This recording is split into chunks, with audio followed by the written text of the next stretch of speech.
Tem gente que diz que a intuição feminina é um dom, que a gente sente quando algo está errado, que o corpo avisa, que o coração aperta antes mesmo de a mente entender.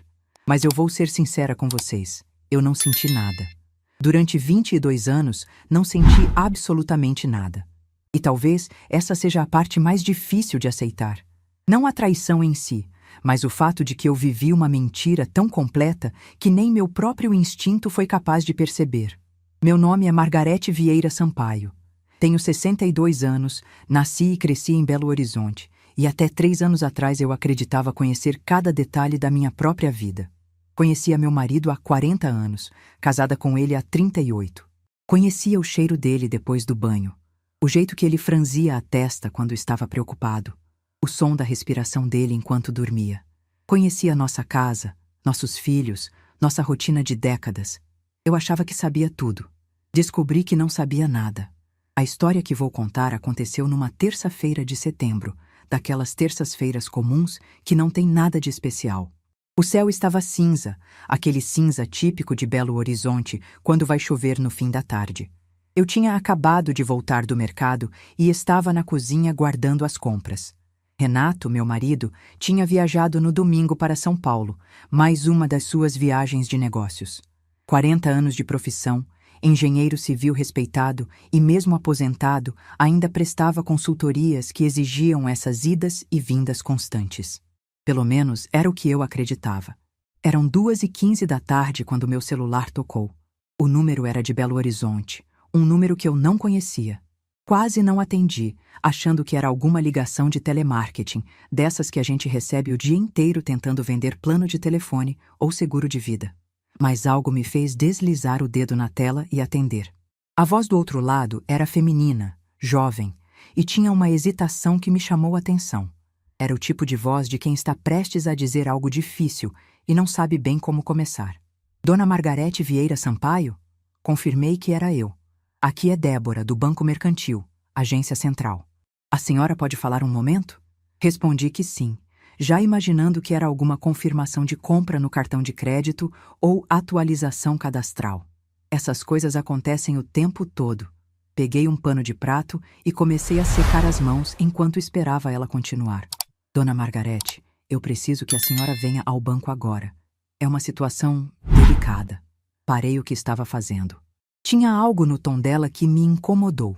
Perguntei se havia algum problema com a conta, se tinham clonado meu cartão, essas coisas que passam pela cabeça da gente quando um banco liga dizendo que é urgente.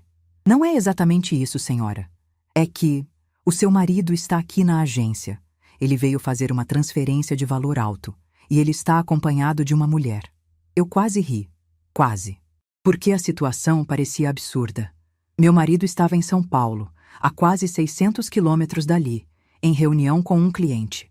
Tinha me mandado mensagem de bom dia às 7 da manhã, como fazia todos os dias quando viajava. Disse isso para a Débora, com aquele tom de quem explica algo óbvio para alguém que claramente cometeu um engano. Senhora, eu entendo, mas é que essa mulher... Ela apresentou documentos no nome da senhora. RG, CPF, comprovante de residência. Tudo no nome de Margarete Vieira Sampaio. Meu coração começou a bater mais rápido, mas ainda assim minha mente procurava explicações racionais. Documentos falsos, pensei.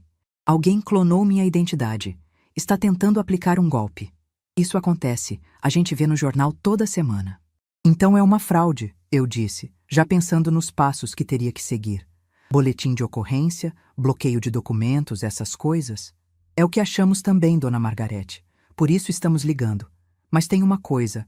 Ela fez uma pausa longa demais. Essa mulher, ela é muito parecida com a senhora, quer dizer, idêntica. Quando ela apresentou os documentos, ninguém desconfiou de nada porque ela parece a senhora. Mesmo cabelo, mesmo jeito.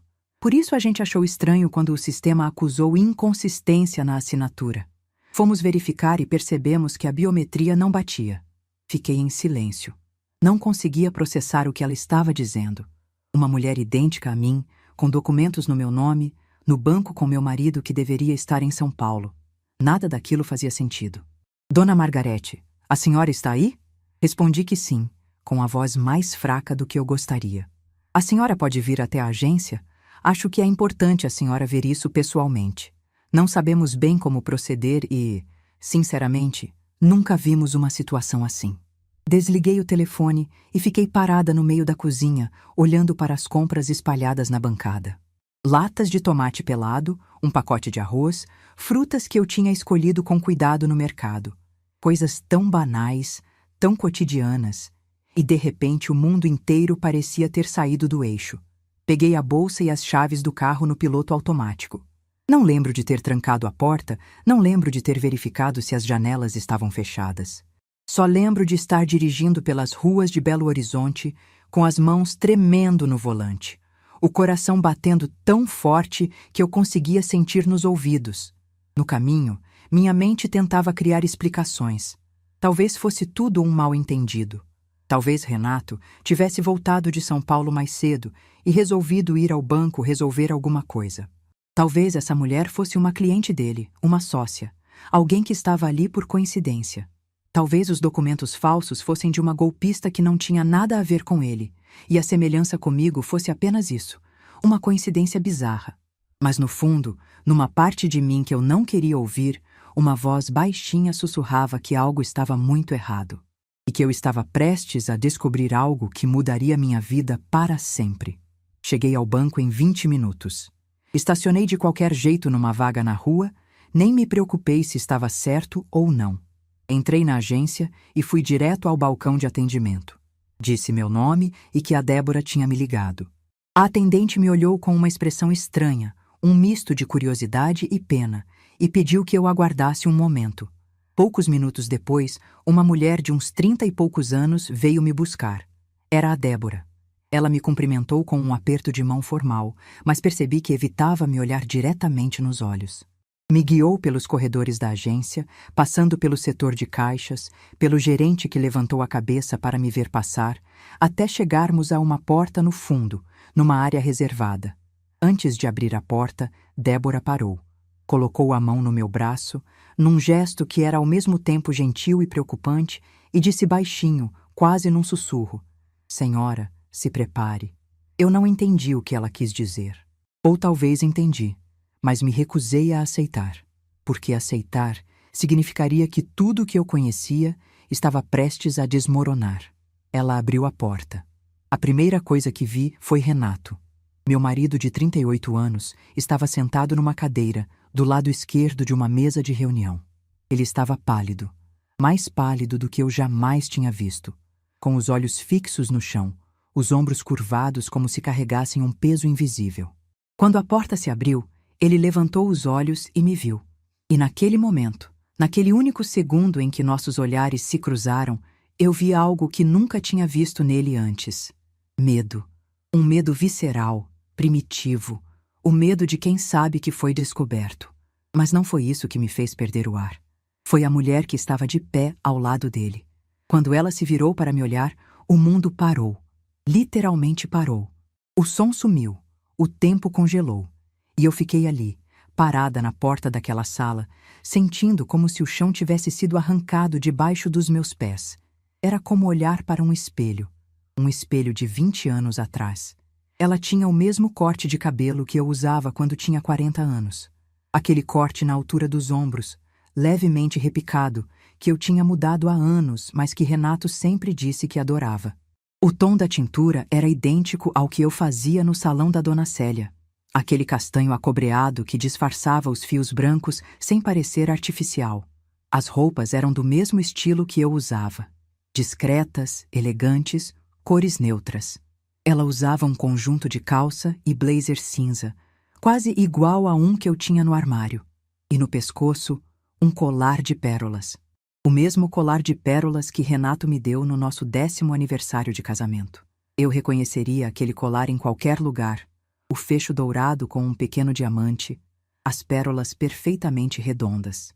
Só que o dela era novo, brilhante, como se tivesse acabado de sair da joalheria. O meu estava guardado numa gaveta há anos, com o fecho um pouco gasto pelo tempo. Ela me olhou com uma expressão que nunca vou esquecer. Um misto de surpresa, confusão e algo que parecia desprezo, como se eu fosse a intrusa. como se eu estivesse invadindo o espaço dela, a vida dela. E por um segundo horrível e perturbador, eu me perguntei se eu é que estava ficando louca. A Débora, que tinha entrado atrás de mim, olhou de uma para a outra. Vi nos olhos dela a mesma confusão que eu sentia. Ela olhou para mim, olhou para a mulher, olhou para mim de novo. E então perguntou com a voz genuinamente confusa: "Vocês são irmãs?" Não, não éramos irmãs.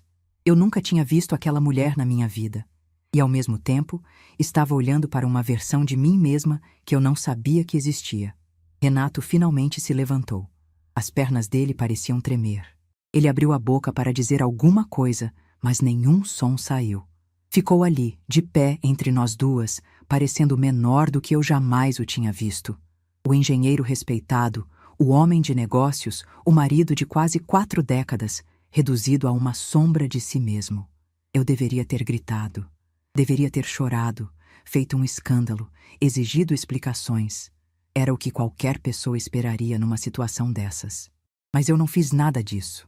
Fiquei em silêncio, olhando para aquela cena surreal, sentindo meu coração bater devagar, muito devagar, como se estivesse se preparando para parar de vez. E então, no meio daquele silêncio ensurdecedor, a mulher falou. A voz dela era parecida com a minha também. Um pouco mais aguda, um pouco mais jovem, mas com a mesma cadência, o mesmo sotaque mineiro. "Quem é essa mulher, Renato?" Ela estava perguntando quem eu era. A esposa de 38 anos, a mãe dos filhos dele, a mulher com quem ele construiu uma vida inteira. E ela não sabia quem eu era. Naquele momento, olhando para o rosto daquela mulher que era uma cópia minha, eu entendi que tudo que eu conhecia sobre minha vida era mentira. E que os próximos minutos iriam destruir não apenas meu casamento, mas tudo que eu acreditava sobre quem eu era e sobre o homem que eu amei por 4 décadas. A funcionária do banco fechou a porta atrás de nós. E ali, naquela sala sem janelas, 3 pessoas que nunca deveriam ter se encontrado estavam prestes a descobrir a verdade. Uma verdade que estava escondida há 22 anos. E que, uma vez revelada, não poderia mais ser ignorada. O relógio na parede marcava 2h53 da tarde. Eu me lembro desse detalhe com uma clareza absurda, porque foi a última vez que olhei para um relógio achando que o tempo ainda fazia sentido. Dali em diante, os minutos, as horas, os dias, tudo se tornaria uma massa confusa de revelações, dor e, eventualmente, uma força que eu não sabia que existia dentro de mim. Mas naquele momento, parada naquela sala, eu era apenas uma mulher de 59 anos que acabava de descobrir que seu marido tinha outra vida. Uma vida completa, paralela, construída nas sombras durante mais de 2 décadas. A verdade completa viria aos poucos, em camadas, cada uma mais dolorosa que a anterior. Mas ali, naquela sala do banco, eu só conseguia pensar em uma coisa. Quantas vezes ele saiu de casa dizendo que me amava, me deu um beijo na testa e foi para os braços dela. Quantas vezes eu fui a esposa, e ela, o segredo. Olhando para os olhos daquela mulher que não sabia quem eu era, eu percebi que talvez nós duas fôssemos vítimas do mesmo mentiroso. E foi esse pensamento que me deu forças para fazer o que fiz em seguida. Em vez de gritar, em vez de chorar, eu respirei fundo e disse, com a voz mais firme que já saiu da minha boca: "Acho que nós 3 precisamos conversar." O silêncio que se instalou naquela sala durou apenas alguns segundos, mas pareceu uma eternidade.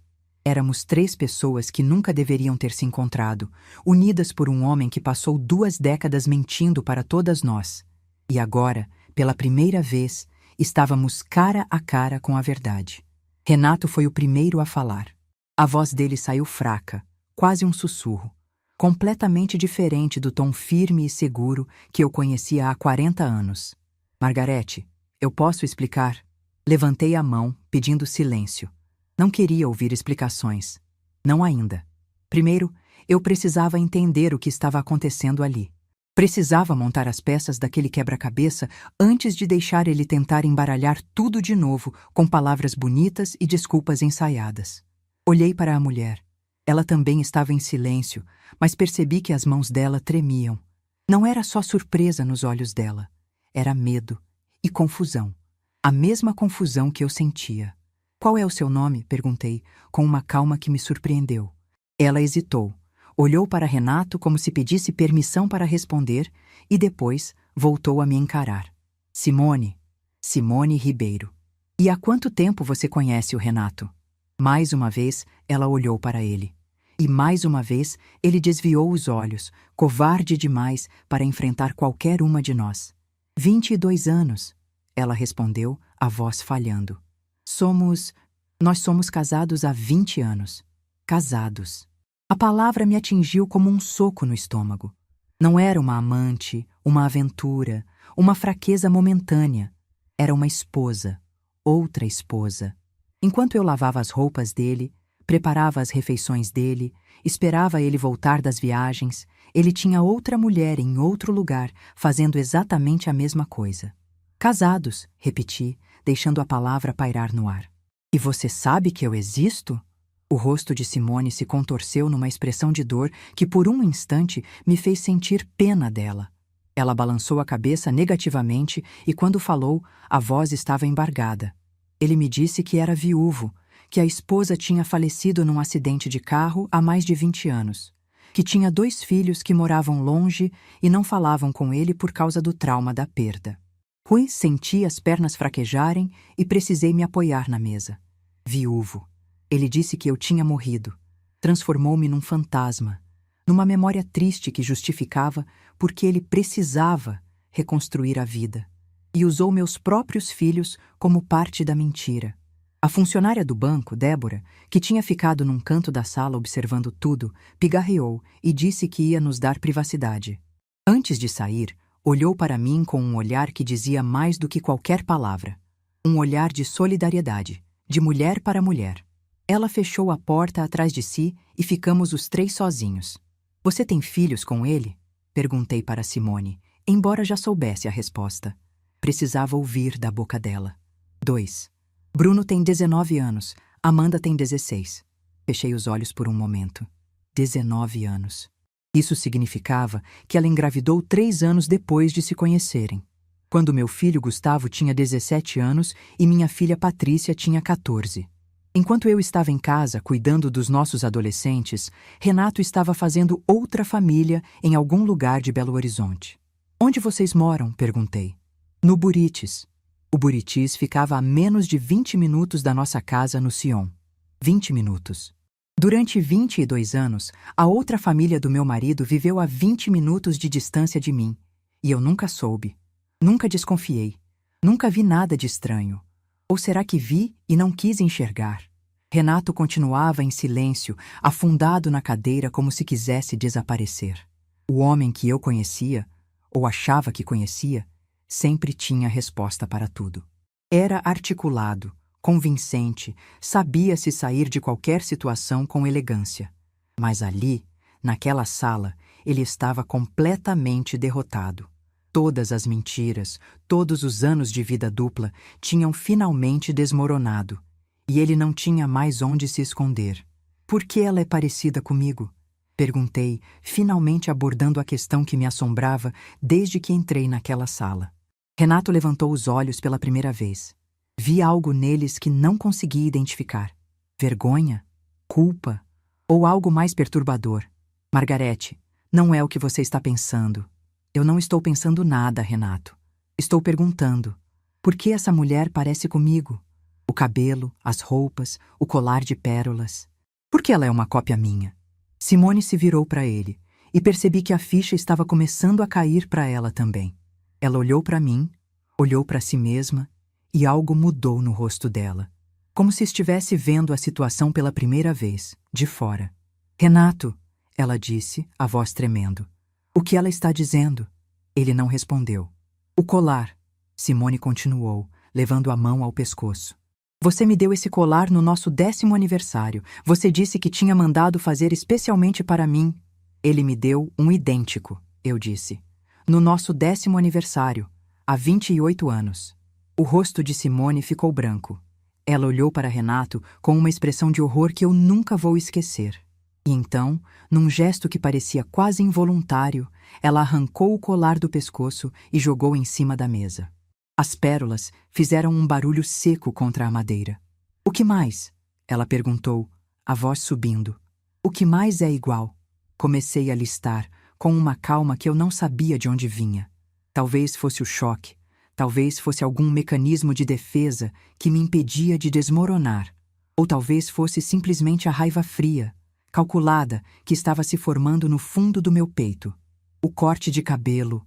Eu usava assim quando tinha 40 anos, ele sempre dizia que adorava. A cor da tintura, castanho acobreado, eu fazia no salão da Dona Célia, até poucos anos atrás. As roupas, sempre discretas, cores neutras, ele escolhia junto comigo quando íamos às compras. "E você tem uma pinta no canto esquerdo do lábio, igual à minha." Simone levou a mão ao rosto, tocando a pinta que ela provavelmente nunca tinha pensado 2 vezes a respeito. "Isso é natural", ela disse, mais para si mesma do que para nós. "Eu nasci com essa pinta. Eu também nasci com a minha." Ficamos em silêncio, as duas processando o que aquilo significava. Renato não tinha simplesmente encontrado uma amante. Ele tinha procurado, deliberadamente, uma mulher que se parecesse comigo. Uma mulher que ele pudesse moldar, transformar, recriar a minha imagem. A pergunta era: por quê? "Por que você fez isso?" perguntei, minha voz finalmente tremendo. "Se você me queria tanto assim, por que não ficou comigo? Por que criar uma cópia?" Renato finalmente falou. E o que ele disse foi tão absurdo, tão revoltante, que por um momento achei que tinha ouvido errado. "Porque você mudou, Margarete. Você ficou diferente depois que as crianças nasceram. Mais cansada, mais preocupada, menos disponível. Eu queria a mulher com quem eu casei de volta. E quando conheci a Simone, vi que podia ter isso de novo." O ar sumiu dos meus pulmões.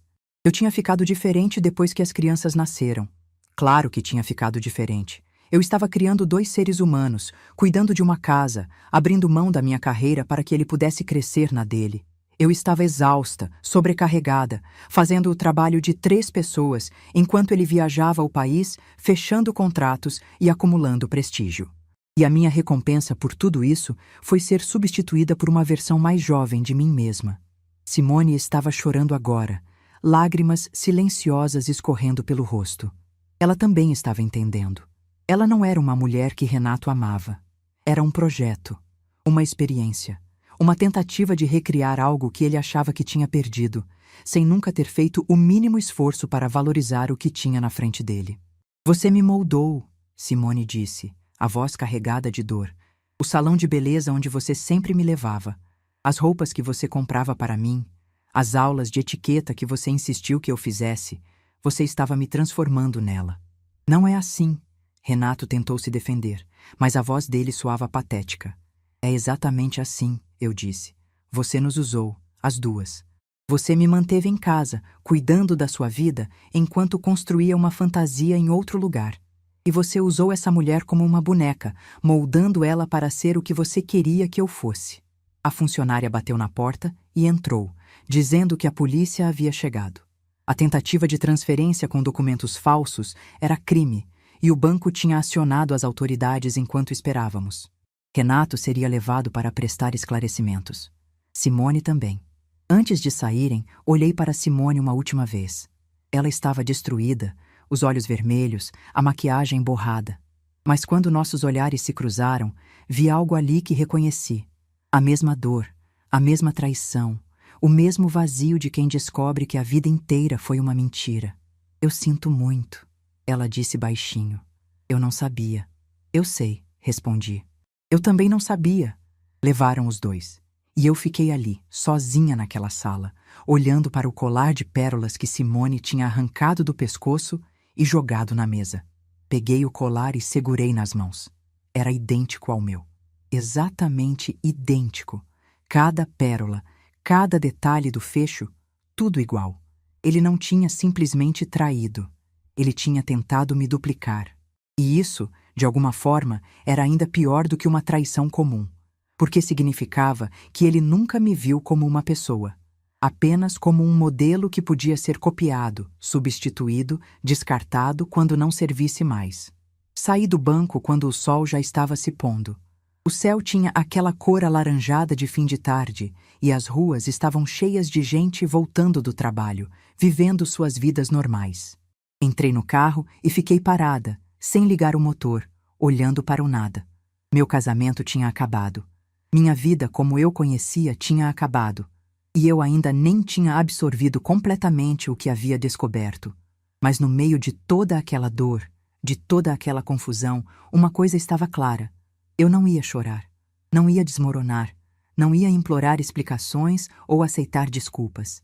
Eu ia descobrir cada centavo que ele desviou, cada mentira que ele contou, cada detalhe dessa vida dupla que ele construiu às minhas custas. E quando eu tivesse todas as provas, todas as informações, eu ia fazer ele pagar. Não com gritos, não com escândalos, mas com a mesma frieza calculada que ele usou para me enganar durante 22 anos. Liguei o carro e dirigi para casa. A mesma casa onde eu tinha vivido, achando que era feliz. A mesma casa onde ele me dava beijos de despedida antes de ir para os braços de outra mulher. Mas agora eu via essa casa com outros olhos. Não era mais meu lar. Era uma cena de crime. E eu estava prestes a me tornar a detetive. Quando estacionei na garagem, peguei o celular e mandei uma mensagem para minha filha Patrícia. Preciso falar com você e seu irmão. Amanhã. É urgente. Ela respondeu em segundos. Está tudo bem, mãe? Olhei para a tela, para a pergunta tão simples e tão impossível de responder. Não, nada estava bem. Nada estaria bem por muito tempo, mas eu precisava ser forte, pelos meus filhos, por mim mesma. Digitei apenas: amanhã eu explico. Amo vocês. E então entrei na casa vazia, sabendo que a partir daquele momento nada mais seria como antes.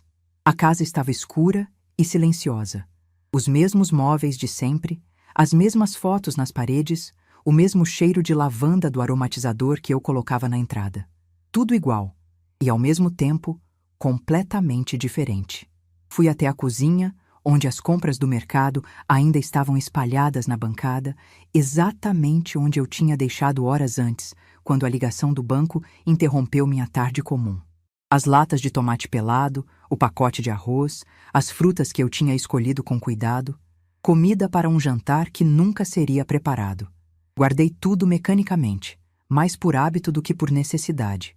E enquanto organizava as compras, minha mente trabalhava em outra coisa, nos documentos que Renato guardava no escritório, nos extratos bancários que eu nunca tinha questionado, nas viagens que eu nunca tinha verificado. 22 anos de mentiras. Eu tinha muito trabalho pela frente, mas antes de começar a investigar, precisava fazer uma última coisa. Fui até o quarto, abri a gaveta da cômoda onde guardava minhas joias e tirei o colar de pérolas que Renato tinha me dado há tanto tempo. Coloquei os 2 colares lado a lado na cama, idênticos, absolutamente idênticos. E naquele momento, olhando para aquelas pérolas que representavam tudo que eu achava que sabia sobre meu casamento, tomei uma decisão. Não ia ser a vítima dessa história. Ia ser a sobrevivente. E sobreviventes não choram. Sobreviventes agem. Não dormi naquela noite. Fiquei sentada na poltrona da sala, no escuro, olhando para as sombras que a luz da rua projetava nas paredes. A casa que eu conhecia há 35 anos parecia diferente agora. Cada móvel, cada quadro, cada objeto carregava uma pergunta. Isso foi comprado com dinheiro que também sustentava outra família? Esse sofá onde sentamos tantas vezes juntos, ele sentou no sofá da outra casa também? Essas paredes ouviram minhas conversas, meus planos, meus sonhos, enquanto ele vivia uma vida paralela a 20 minutos daqui? O sol nasceu por volta das 5:30, tingindo o céu daquele laranja pálido de manhãs de setembro. Eu ainda estava na mesma posição, com os 2 colares de pérolas no colo. Tinha passado horas olhando para eles, comparando cada detalhe, procurando alguma diferença que provasse que eu estava errada, que era tudo um mal-entendido. Mas não havia diferença. Eram idênticos. Até o peso era o mesmo. Levantei, tomei um banho demorado e me preparei para o que seria o dia mais difícil desde a descoberta: contar para meus filhos. Gustavo e Patrícia mereciam saber a verdade, por mais dolorosa que fosse. E eu precisava deles ao meu lado para enfrentar o que viria pela frente. Gustavo chegou primeiro, por volta das 10 da manhã. Meu filho tinha 36 anos, era advogado tributarista, casado há 8 anos com a Fernanda. Quando entrou em casa, percebi imediatamente que ele estava preocupado. Eu raramente mandava mensagens urgentes, e quando mandei na noite anterior, ele deve ter passado a noite inteira imaginando o pior. Ele me abraçou na porta, aquele abraço forte de filho que sabe que a mãe precisa de apoio, mesmo sem saber ainda o motivo. Mãe, o que aconteceu? A senhora está bem? É algum problema de saúde? Pedi que ele esperasse a irmã chegar. Não queria contar a história 2 vezes. Uma vez já seria doloroso demais. Patrícia chegou 20 minutos depois, com os olhos vermelhos de quem também não dormiu direito. Minha filha tinha 33 anos, era arquiteta, e tinha aquela sensibilidade aguçada que às vezes parecia ler pensamentos. Quando me viu, não disse nada. Apenas me abraçou por um longo tempo, como se soubesse que eu precisava daquele silêncio antes das palavras. Sentamos os 3 na sala, eu na poltrona, eles no sofá, exatamente como sentávamos quando eram adolescentes, e eu precisava ter conversas difíceis sobre escola, namoros ou decisões importantes. Só que dessa vez, a conversa seria sobre algo que nenhum de nós estava preparado para ouvir. Comecei pelo começo. A ligação do banco, a voz hesitante da Débora, a viagem até a agência central, e então a sala reservada, a porta que se abriu e a mulher que estava do outro lado. Quando descrevi Simone, quando falei sobre a semelhança, sobre o colar, sobre o cabelo e as roupas, vi o rosto de Gustavo mudar. Ele é controlado por natureza. Anos de advocacia ensinaram ele a manter a compostura em qualquer situação. Mas naquele momento, vi algo quebrar nos olhos dele. Uma mistura de incredulidade e raiva que ele lutava para conter. Patrícia chorava em silêncio, as lágrimas escorrendo sem que ela fizesse esforço para limpá-las. Ela segurava a mão do irmão com força, como se precisasse de uma âncora para não se perder naquele mar de revelações. Contei sobre os 22 anos de vida dupla, sobre o casamento paralelo, sobre os 2 filhos que eles nem sabiam que existiam. Bruno, de 19 anos. Amanda, de 16. Meio-irmãos que cresceram a poucos quilômetros de distância, frequentando talvez os mesmos shoppings, os mesmos cinemas, sem nunca saber da existência um do outro. Ele disse para ela que eu tinha falecido, eu disse, e minha voz finalmente tremeu, num acidente de carro. Há mais de 20 anos. Disse que vocês 2 moravam longe e não falavam com ele por causa do trauma. Gustavo se levantou de repente, como se não conseguisse mais ficar parado. Ele andou até a janela, ficou de costas para nós por um momento, e então socou a parede com tanta força que o som ecoou pela casa inteira. Patrícia soltou um grito abafado, mas eu não me movi. Entendia a raiva dele. Sentia a mesma raiva, só que a minha tinha se transformado em algo mais frio, mais calculado. Onde ele está agora? Gustavo perguntou, a voz contida mas carregada de uma fúria que eu nunca tinha visto nele. A polícia levou ele para prestar esclarecimentos. A transferência que ele tentou fazer envolvia documentos falsos. É crime. Que transferência? Respirei fundo. Essa parte seria ainda mais difícil. Ele estava tentando transferir uma quantia alta para uma conta no nome da Simone. Pelo que entendi, ele vendeu nosso apartamento de investimento sem meu conhecimento, falsificando minha assinatura. E estava tentando passar o dinheiro para ela. O silêncio que se seguiu foi denso, quase palpável. Patrícia parou de chorar, o choque substituindo as lágrimas.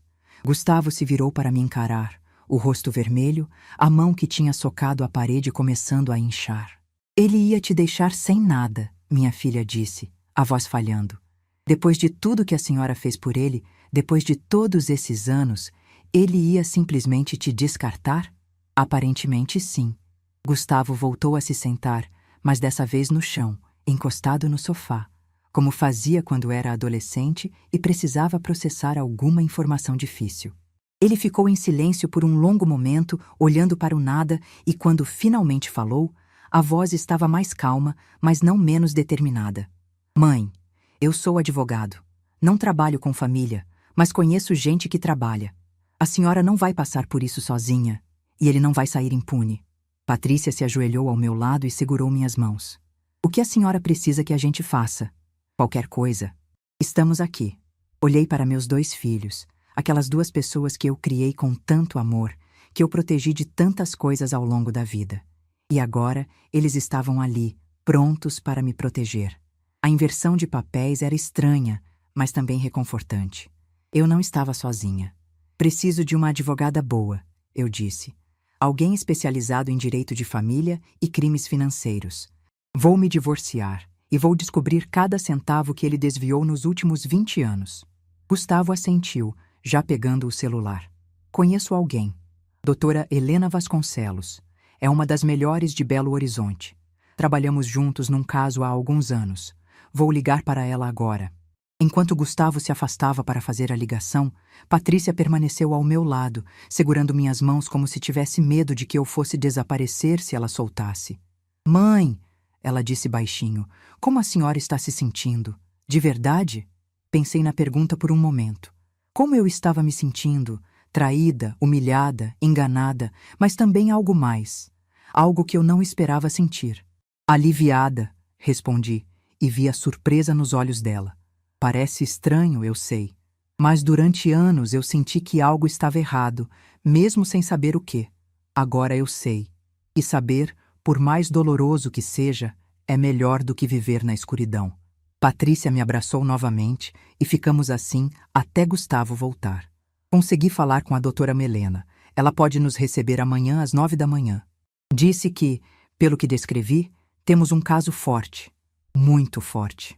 Assenti, sentindo pela primeira vez desde a ligação do banco algo parecido com esperança. Não esperança de reconciliação. Isso estava fora de questão. Mas esperança de justiça, de reconstrução, de um futuro que, mesmo diferente do que eu imaginava, ainda podia ser bom. Passamos o resto do dia juntos. Gustavo e Patrícia não quiseram me deixar sozinha, e eu agradeci silenciosamente por isso. Pedimos comida, assistimos televisão sem realmente prestar atenção e conversamos sobre memórias antigas, sobre a infância deles, sobre momentos felizes que, apesar de tudo, ainda eram reais. No fim da tarde, Gustavo fez a pergunta que eu sabia que viria, mas que ainda assim doeu ouvir. A senhora quer que a gente fale com ele? Pensei por um momento. Renato provavelmente já tinha sido liberado. Provavelmente estava em algum lugar tentando formular desculpas e explicações. Ele ia tentar entrar em contato, eu sabia. Ia tentar manipular a situação como sempre fez. Não, respondi. Pelo menos não agora.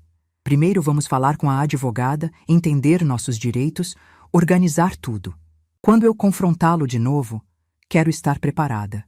Quero ter todas as cartas na mão. Gustavo concordou. E vi nos olhos dele algo que me fez sentir orgulho. Meu filho estava pensando como advogado, mas também como filho. Ele não ia deixar o pai escapar das consequências do que fez. À noite, depois que eles foram embora com a promessa de voltar no dia seguinte para me acompanhar à reunião com a doutora Helena, fiquei novamente sozinha na casa. Mas dessa vez, o silêncio não parecia tão pesado. Eu tinha um plano. Tinha meus filhos ao meu lado. Tinha uma advogada marcada para o dia seguinte. Fui até o escritório de Renato, o cômodo que ele sempre manteve trancado e que eu respeitava como seu espaço privado. A chave extra estava no mesmo lugar de sempre, no fundo da gaveta da cozinha. Ele nunca imaginou que eu fosse usá-la. Provavelmente achava que eu era ingênua demais, submissa demais, obediente demais. Abri a porta e acendi a luz. O escritório era organizado, como tudo que Renato fazia. Estantes de livros, uma mesa de mogno, um computador e 3 gavetas de arquivo. Comecei pelas gavetas. Na primeira hora, encontrei extratos bancários de contas que eu não conhecia. Transferências mensais para uma conta no nome de uma empresa chamada RS Consultoria. R de Renato. S de Simone. Ele nem teve o trabalho de disfarçar. Na segunda hora, encontrei recibos de pagamentos de escola particular. Colégio Santo Antônio. 2 matrículas. Bruno e Amanda. Ele pagava mais de R$ 3.000 por mês para educar os filhos que eu nem sabia que existiam. Na terceira hora, encontrei algo que me fez sentar na cadeira, sem forças nas pernas. Eram fotos. Dezenas de fotos. Simone em diferentes idades, em diferentes situações. E junto com as fotos, anotações escritas à mão, com a letra inconfundível de Renato. Levar ao salão, pedir corte igual à foto. Comprar vestido azul marinho, mesmo modelo da Margarete. Aulas de etiqueta começar mês que vem. Ele tinha documentado tudo. Cada passo da transformação de Simone, cada detalhe que ele mudou nela para torná-la mais parecida comigo. Era metódico, obsessivo, perturbador. E no fundo da pasta, um papel que me fez perder o ar. Era uma apólice de seguro de vida, no meu nome, com Simone Ribeiro como beneficiária. Ele não estava apenas me traindo, não estava apenas me roubando, ele tinha planejado algo muito pior. E o banco, sem saber, tinha impedido que esse plano fosse adiante. Guardei todos os documentos numa pasta, tranquei o escritório novamente e fui para o quarto. Não conseguiria dormir, eu sabia, mas precisava pelo menos descansar o corpo para o dia seguinte. Deitada na cama, olhando para o teto, uma certeza se formou dentro de mim. Renato não era apenas um marido infiel. Era um homem perigoso. E eu tinha acabado de descobrir a extensão real do perigo que corria. Amanhã, na reunião com a doutora Helena, eu mostraria tudo o que encontrei. E juntas começaríamos a desmontar a vida de mentiras que Renato construiu, peça por peça, documento por documento, até não sobrar nada. Ele achou que podia me substituir. Achou que podia me descartar. Achou que eu era apenas uma peça no tabuleiro dele. Mas peças não jogam o jogo. E eu estava prestes a mostrar para ele que eu nunca fui uma peça. Eu sempre fui a jogadora. Ele só não sabia. Antes de fechar os olhos, peguei meu celular e mandei uma mensagem para Gustavo. Encontrei documentos importantes no escritório do seu pai. Amanhã mostro tudo para a advogada. Ele respondeu em segundos. Não mexa em mais nada. Preserve as provas. Estou orgulhoso da senhora, mãe. Orgulhoso. Meu filho estava orgulhoso de mim. Depois de 38 anos sendo a esposa silenciosa, a mãe dedicada, a mulher que sempre colocou os outros em primeiro lugar, eu finalmente estava fazendo algo por mim. E meus filhos estavam do meu lado. Guardei o celular e deixei o cansaço finalmente me vencer. O sono veio devagar, cheio de imagens fragmentadas e pensamentos soltos. Mas antes de adormecer completamente, um último pensamento atravessou minha mente. Renato passou 22 anos construindo uma mentira elaborada. Eu ia precisar de muito menos tempo para destruí-la. E quando terminasse, ele ia entender que a mulher que ele tentou substituir era muito mais forte do que qualquer cópia que ele pudesse criar. O escritório da doutora Helena Vasconcelos ficava no 12º andar de um prédio comercial na Savassi, com uma vista ampla da cidade que eu mal conseguia apreciar. Estava nervosa demais, segurando a pasta com os documentos que tinha encontrado na noite anterior, sentindo o peso daqueles papéis como se carregasse uma bomba prestes a explodir. Gustavo e Patrícia vieram comigo, como prometido. Meu filho estava com a mão enfaixada por causa do soco na parede, mas não reclamou nenhuma vez. Minha filha tinha os olhos ainda inchados de tanto chorar, mas havia uma determinação no olhar dela que me deu forças. Estávamos juntos nisso. E juntos íamos enfrentar o que viesse. A doutora Helena nos recebeu pontualmente às 9. Era uma mulher de uns 50 anos, cabelos grisalhos curtos, óculos de armação vermelha e um aperto de mão firme que transmitia confiança. Seu escritório era organizado, mas acolhedor, com diplomas nas paredes e fotos de família na estante. Ela nos ofereceu café, água e pediu que sentássemos com calma. Gustavo me explicou a situação por telefone. Ela começou olhando diretamente para mim. Mas gostaria de ouvir da senhora com suas próprias palavras. Tudo o que puder me contar vai ajudar a montar a estratégia. Respirei fundo e comecei. Contei sobre a ligação do banco, sobre a sala reservada, sobre Simone e sua semelhança perturbadora comigo. Contei sobre os 22 anos de vida dupla, sobre os filhos paralelos, sobre a mentira de que eu tinha falecido. A doutora Helena ouvia em silêncio, fazendo anotações ocasionais, sem me interromper. Quando terminei a parte que ela já sabia pelo Gustavo, coloquei a pasta em cima da mesa. Ontem à noite, depois que meus filhos foram embora, eu entrei no escritório do meu marido. Encontrei algumas coisas. Abri a pasta e comecei a tirar os documentos, um por um. os extratos das contas ocultas, os recibos da escola particular, os comprovantes de transferência para a RS Consultoria, as fotos de Simone com as anotações sobre como moldá-la para parecer comigo. A doutora Helena examinava cada documento com atenção, os olhos se estreitando à medida que compreendia a extensão do esquema. Gustavo e Patrícia viam aqueles papéis pela primeira vez e percebi que minha filha tinha voltado a chorar silenciosamente. Quando cheguei ao último documento, hesitei. Era a apólice de seguro. A prova de que Renato não estava apenas me traindo ou me roubando. A prova de que ele tinha planos muito piores. Isso, eu disse, colocando o papel na mesa, foi o que mais me assustou. A doutora Helena pegou a apólice e leu em silêncio. Vi o rosto dela mudar, a expressão profissional dando lugar a algo que parecia genuína indignação. Ela leu novamente, como se quisesse ter certeza do que estava vendo, e então olhou para mim. Dona Margarete, a senhora sabe o que isso significa? Assenti, sentindo um nó na garganta. Essa apólice foi contratada há 8 anos. Ela continuou. 1.200.000 com Simone Ribeiro como única beneficiária. Se algo acontecesse com a senhora... Ela não precisou completar a frase. Todos nós entendíamos. Gustavo se levantou bruscamente, a cadeira arrastando no chão. O rosto dele estava vermelho, as veias do pescoço saltadas. Por um momento achei que ele fosse quebrar alguma coisa, mas ele apenas ficou de pé, respirando fundo, tentando se controlar. Meu pai tentou... Ele começou, mas não conseguiu terminar. Não sabemos exatamente o que ele planejava. A doutora Helena disse, com a voz firme mas gentil. Mas isso é uma prova importante, muito importante.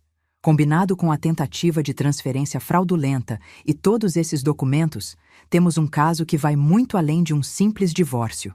Ela se levantou, foi até uma estante e pegou um bloco de notas novo. Vou ser direta com a senhora, dona Margarete.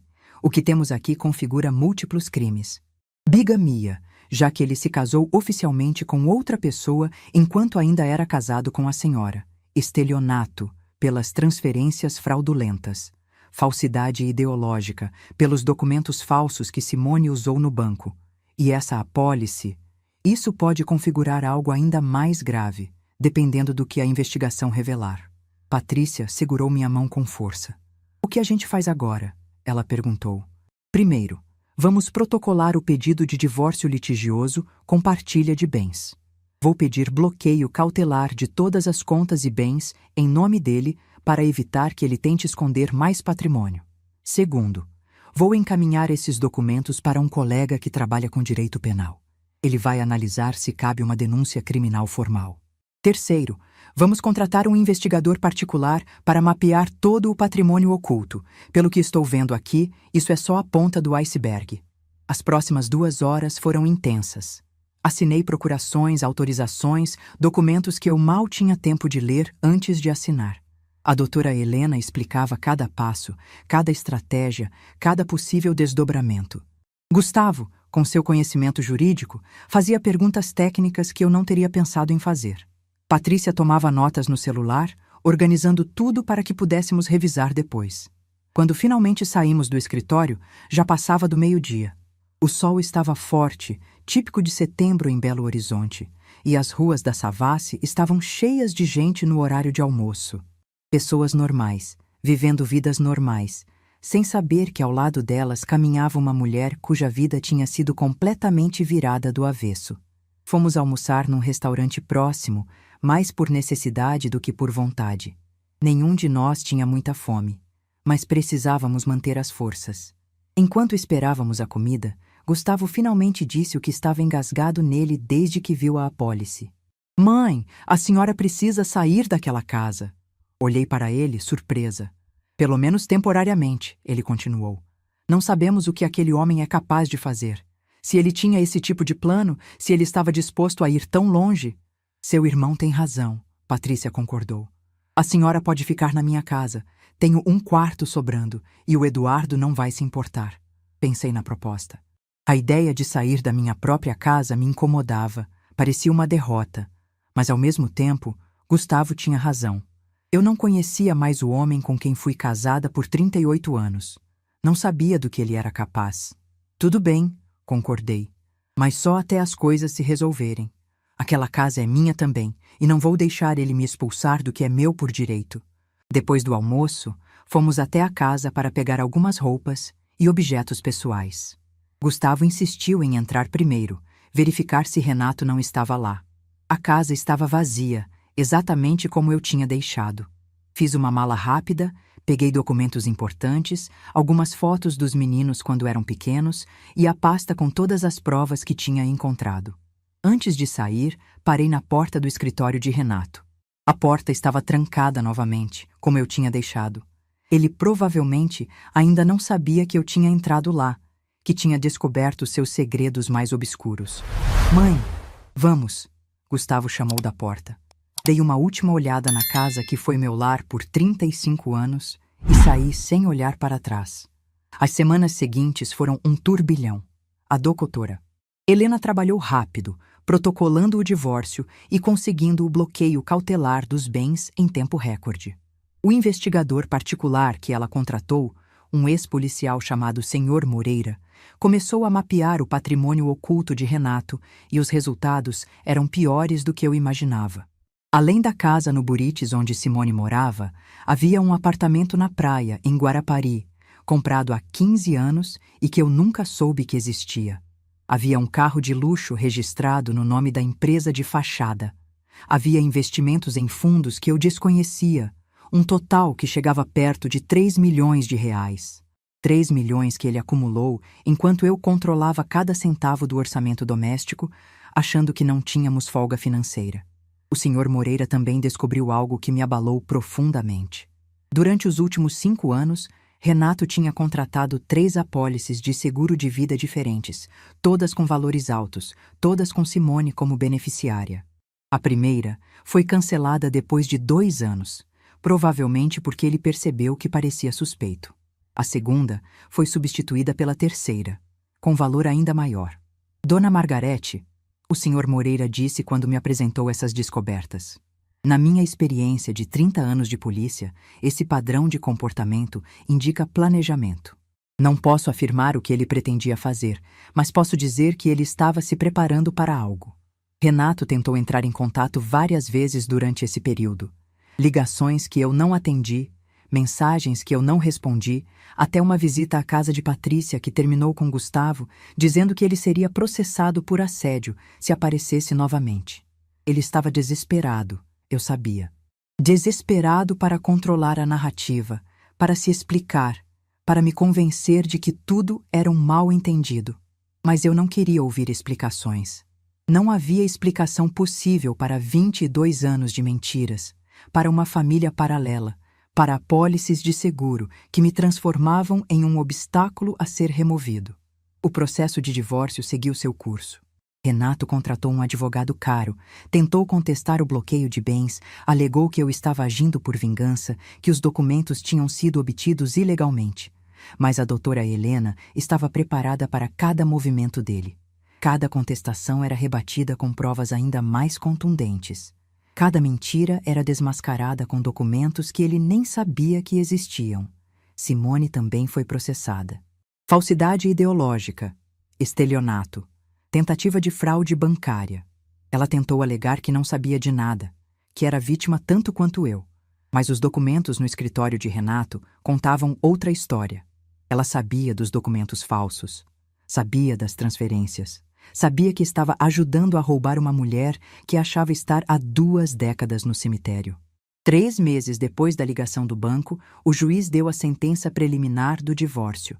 Eu ficaria com 70% do patrimônio total, incluindo o patrimônio oculto que foi descoberto. Renato ficaria com 30% e ainda teria que pagar uma indenização por danos morais, cujo valor seria definido na sentença final. Quando a doutora Helena me ligou para dar a notícia, eu estava na varanda do apartamento de Patrícia, olhando para a cidade ao entardecer. Ouvi tudo em silêncio, agradeci, desliguei o telefone. Patrícia veio até mim, preocupada com minha falta de reação. Mãe, o que aconteceu? São boas notícias? Olhei para minha filha, para aquele rosto que carregava tanto da minha juventude, e finalmente permiti que as lágrimas viessem. Não lágrimas de tristeza, nem de alívio. Lágrimas de algo que eu não sentia há muito tempo. Liberdade. São boas notícias, respondi, abraçando-a.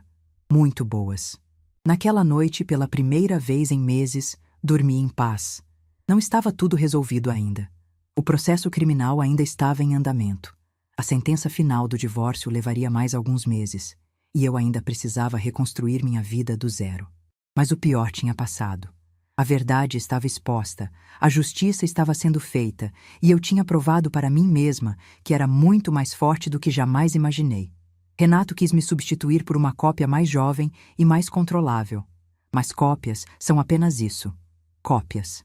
Não têm a profundidade do original. Não tem a história, não tem a força que vem de décadas de vida vivida. Ele tentou me apagar, mas eu ainda estava aqui. E agora, finalmente, estava pronta para começar o próximo capítulo da minha história. Um capítulo que seria escrito apenas por mim. Antes de dormir, fiz algo que não fazia há anos. Peguei um caderno em branco que Patrícia tinha me dado e comecei a escrever. Não um diário, não uma lista de tarefas. Escrevi uma carta para mim mesma. Para a Margarete, de 38 anos atrás, aquela jovem professora de história que achou que tinha encontrado o amor da sua vida.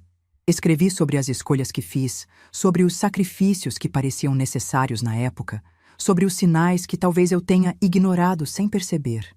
Escrevi sobre a dor de descobrir a verdade, mas também sobre a força que encontrei dentro de mim quando tudo parecia perdido. E no final da carta, escrevi uma promessa. Uma promessa de que, daquele dia em diante, eu nunca mais seria invisível. Nunca mais abriria mão de quem eu era para caber na expectativa de outra pessoa. Nunca mais me contentaria em ser apenas a esposa, apenas a mãe, apenas a coadjuvante na história de outra pessoa. Fechei o caderno e coloquei na gaveta do criado mudo. Um dia, talvez, eu relesse aquelas palavras e visse o quanto tinha crescido. Mas, por enquanto, bastava saber que elas existiam, que eu tinha colocado no papel o compromisso mais importante da minha vida. O compromisso de finalmente ser eu mesma. 3 anos se passaram desde aquela terça-feira de setembro que mudou minha vida para sempre. 3 anos desde a ligação do banco, desde a sala reservada, desde o momento em que olhei para uma mulher que era minha cópia e entendi que tudo o que eu conhecia era mentira. 3 anos que pareceram uma vida inteira, porque, de certa forma, foram exatamente isso. O fim de uma vida e o começo de outra.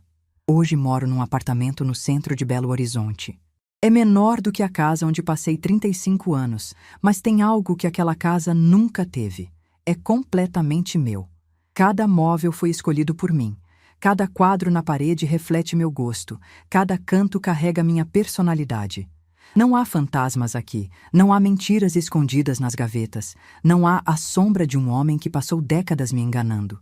A sentença final do divórcio saiu 8 meses depois da preliminar. Eu fiquei com 70% do patrimônio total, como o juiz tinha determinado inicialmente. Mais uma indenização por danos morais que Renato ainda está pagando em parcelas. A casa no Sion foi vendida, assim como o apartamento em Guarapari que ele escondeu por 15 anos.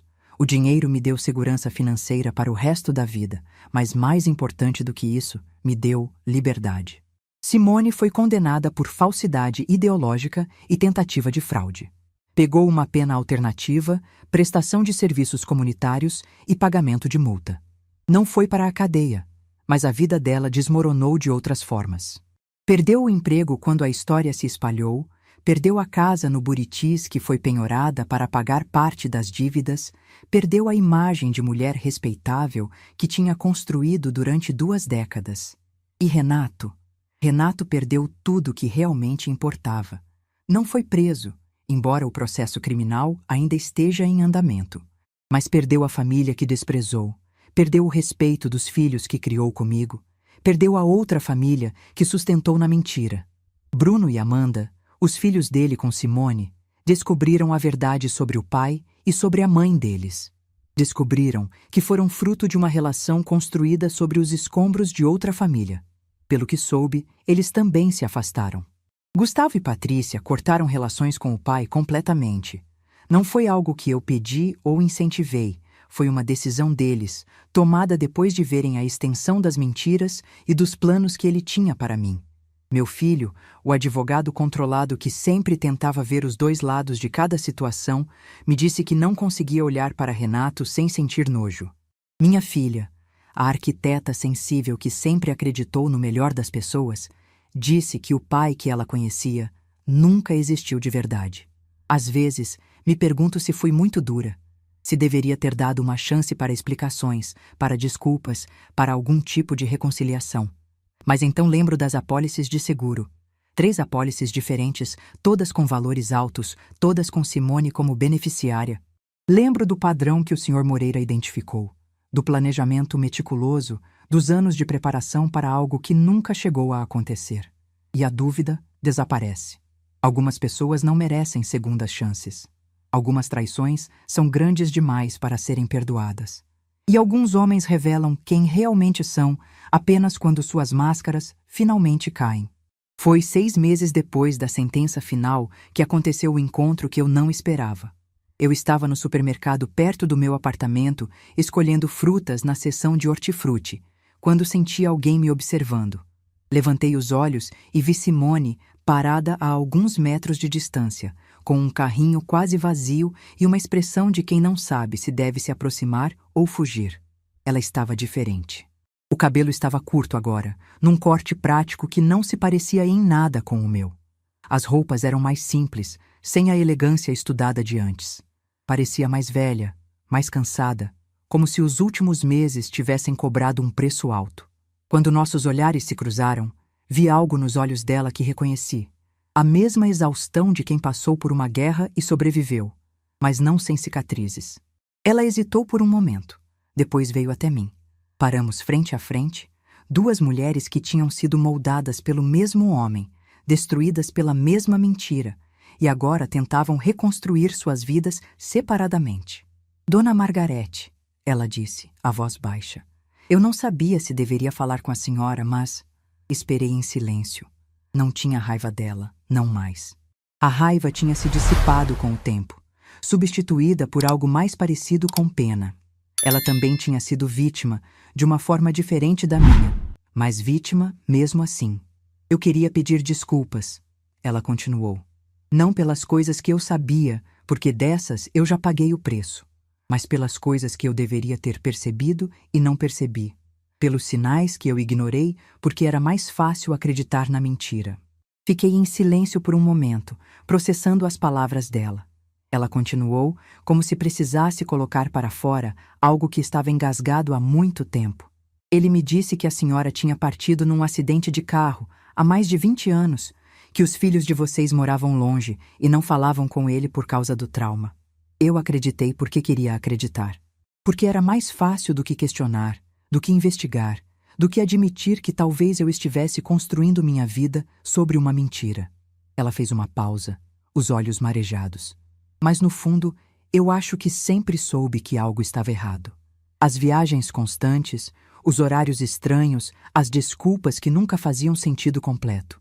Eu escolhi não ver. E por isso, eu também sou culpada. Olhei para aquela mulher que um dia foi minha cópia, que foi moldada para ser uma versão mais jovem e mais controlável de mim, e senti algo que não esperava sentir: compaixão. Ela não era uma vilã. Era outra vítima do mesmo manipulador, presa numa teia de mentiras tão elaborada quanto a minha. Simone, eu disse, escolhendo as palavras com cuidado, o que aconteceu não foi culpa sua. Não totalmente. Renato é um homem que passou décadas manipulando as pessoas ao redor dele. Você foi manipulada tanto quanto eu. A diferença é que eu tive 38 anos para construir uma vida antes de descobrir a verdade.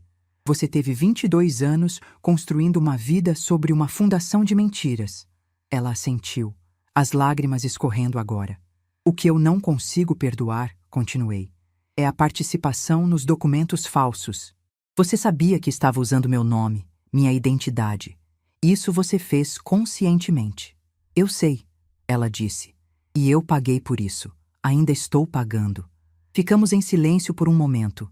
2 mulheres unidas por uma história que nenhuma de nós escolheu. Então ela disse algo que me pegou de surpresa. A senhora sabe o que mais me assombra? Não é ter perdido ele, ou a casa, ou o dinheiro. É ter descoberto que eu nunca fui eu mesma. Durante 20 anos, ele me moldou para ser outra pessoa. As roupas que eu usava, o cabelo, os gestos, tudo foi construído para me transformar na senhora. Eu não sei mais quem eu sou de verdade. Olhei para ela com uma compreensão que ia além das palavras. Eu sabia exatamente o que ela estava sentindo, porque eu também tinha passado por isso. A sensação de ter vivido uma vida que não era sua, de ter sido um personagem numa história escrita por outra pessoa. Então descubra, eu disse. Você tem essa chance agora. Descubra quem você é quando não está tentando ser outra pessoa. Descubra o que você gosta, o que você quer, quem você quer ser. É doloroso, eu sei, mas também é libertador. Ela me olhou com uma expressão que misturava gratidão e surpresa. Provavelmente não esperava compreensão de mim, muito menos conselhos. Como a senhora conseguiu? Ela perguntou. Seguir em frente, reconstruir, encontrar paz? Pensei na pergunta por um momento. Como eu tinha conseguido? Não foi fácil, não foi rápido, e certamente não foi indolor. Mas eu tinha conseguido. Um dia de cada vez, respondi. E lembrando que a pessoa que eu sou não depende da pessoa que ele quis que eu fosse. Eu existo independente dele, independente do casamento, independente das mentiras. Demorei 38 anos para entender isso, mas finalmente entendi. Nos despedimos com um aceno de cabeça, sem abraços, sem promessas de amizade. Éramos duas mulheres que compartilhavam uma história dolorosa, mas que precisavam seguir caminhos separados para se curar. Enquanto ela se afastava com seu carrinho quase vazio, pensei em como a vida às vezes nos coloca frente a frente com as pessoas mais inesperadas, nos momentos mais improváveis. Voltei para meu apartamento naquela tarde com uma sensação estranha de encerramento. O encontro com Simone tinha fechado um ciclo que eu nem sabia que ainda estava aberto. Agora, finalmente, eu podia seguir em frente sem olhar para trás. Os meses seguintes foram de reconstrução. Retomei o mestrado em História que tinha abandonado há 35 anos, quando Gustavo nasceu e eu decidi que ser mãe era mais importante do que ser acadêmica. Aos 62 anos, voltei a frequentar a universidade, cercada de jovens que poderiam ser meus netos. No começo foi estranho, mas logo descobri que tinha muito a contribuir e que nunca é tarde para aprender. Voltei a dar aulas particulares, como fazia antes de casar. Adolescentes que precisavam de ajuda com história, jovens se preparando para vestibular, adultos querendo entender melhor o mundo ao redor. Cada aluno me lembrava por que eu tinha escolhido essa profissão décadas atrás e por que tinha sido um erro abandoná-la. Viajei pela primeira vez sozinha. Fui para o litoral, passei uma semana numa pousada em Ubatuba, acordando cedo para ver o nascer do sol na praia. Eu era apenas Margarete, uma senhora de cabelos grisalhos que gostava de caminhar na areia e ler livros na varanda. Fiz amizades novas. Mulheres da minha idade que tinham passado por situações parecidas, que entendiam a dor de recomeçar depois dos 60. Descobri que não estava sozinha, que muitas mulheres carregavam histórias parecidas. Gustavo e Patrícia continuam presentes na minha vida, mais do que nunca. Meu filho me visita todo domingo para almoçar, trazendo a Fernanda e os netos. Minha filha me liga todas as noites, só para saber como foi meu dia. Eles são minha família de verdade, construída com amor e não com mentiras. Às vezes, nas noites mais silenciosas, ainda penso em Renato. Não com saudade, não com raiva, mas com uma espécie de curiosidade distante. Como alguém pode viver uma vida tão dupla por tanto tempo? Como alguém pode olhar nos olhos de uma pessoa todos os dias e mentir com tanta naturalidade? Não tenho respostas e talvez nunca tenha. Algumas perguntas não são feitas para serem respondidas. O que eu sei é que sobrevivi. Mais do que isso, eu floresci. A mulher que eu sou hoje é mais forte, mais consciente, mais dona de si mesma do que a mulher que eu era há 3 anos. Aquela Margarete vivia para os outros, se anulava para caber nas expectativas alheias, aceitava migalhas de afeto, achando que era tudo o que merecia. Essa Margarete sabe seu valor, conhece seus limites e não aceita menos do que merece. Renato passou 22 anos tentando me recriar em outra mulher. Ele não entendeu que pessoas não são moldes, não são projetos, não são peças que podem ser substituídas quando ficam velhas ou inconvenientes. Cada pessoa é única, irrepetível, insubstituível. E eu, Margarete Vieira Sampaio, sou absolutamente insubstituível. Ele quis me apagar da história. Mas aqui estou eu, contando minha própria versão, com minha própria voz, nos meus próprios termos. A história que ele tentou escrever sobre mim terminou no momento em que eu decidi ser a autora da minha própria narrativa. E essa narrativa, posso garantir, está apenas começando. Aos 62 anos, com cabelos grisalhos, rugas de expressão e um coração que já foi partido e reconstruído, eu finalmente entendi algo que deveria ter aprendido há muito tempo. A verdadeira liberdade não está em ser amada por alguém. Está em amar a si mesma o suficiente para não aceitar menos do que merece. O banco me ligou naquela terça-feira, achando que estava me protegendo de uma fraude financeira. Na verdade, me protegeu de algo muito maior. Me protegeu de uma vida inteira sem saber quem eu realmente era. Me deu a chance de me conhecer, de me reconstruir, de me tornar a mulher que sempre deveria ter sido. E por isso, apesar de toda a dor, apesar de todas as lágrimas, apesar de tudo que perdi, eu sou grata. Grata pela verdade que veio, mesmo que tardia. Grata pela força que descobri em mim mesma. Grata pela vida que construí das cinzas da anterior. Ele tentou me substituir. Descobriu que eu sou insubstituível. E essa certeza, hoje, vale mais do que qualquer coisa que ele tentou me roubar. Se essa história tocou seu coração, deixe seu like, se inscreva no canal e comente aqui embaixo. No meu lugar, o que você faria? Sua mensagem pode iluminar o dia de alguém.